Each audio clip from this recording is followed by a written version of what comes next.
And right now, First to 10 fencing around the Capitol is coming back this weekend as protesters plan to come to D.C. in support of the January 6th rioters. Saturday's Justice for J6 rally will also call for justice for Ashli Babbit, the woman who was shot by a Capitol police officer. Lindsay Watts spoke with her husband, who was a message for this weekend's protesters. Lindsay. Jim and Angie, there is a lot of concern about what's going to happen Saturday because it is a group of people with that same mindset as those that came to the Capitol on January 6th.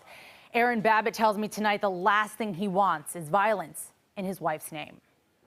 There's a lot of anger over your wife's death. What would you say to anybody who might be considering violence or feeling that's justified?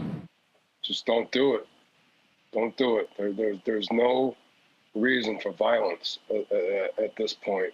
Aaron Babbitt says he wants rallygoers to hear his words ahead of the event, dedicated in part to his wife. More bloodshed at this point is not going to do anything in terms of getting justice for Ashli.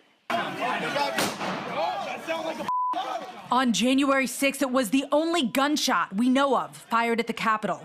A Capitol police officer killed Ashli Babbit outside the Speaker's lobby, near where lawmakers were gathered. Video shows rioters smashing the glass window and Ashli trying to climb through. Aaron says he believes his wife was murdered.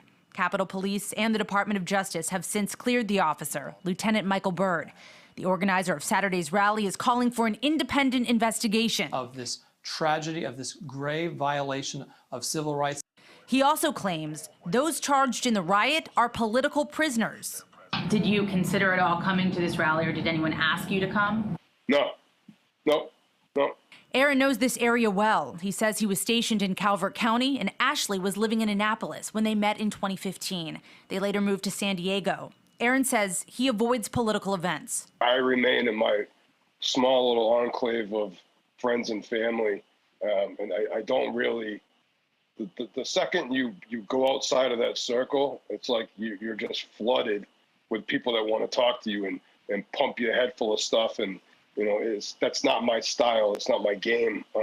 I've never been a political person. He wasn't there on January 6th either. He says his wife, who had voted for Obama in the past, came to hear President Trump speak, which she did before heading to the Capitol. Do you think that President Trump's words inspired her to go there, and what impact do you think his message had on her? I don't think. I think that whatever happened that day ended up becoming just, groupthink and group mentality.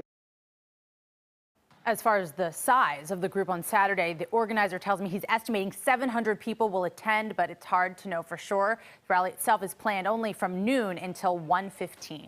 Angie.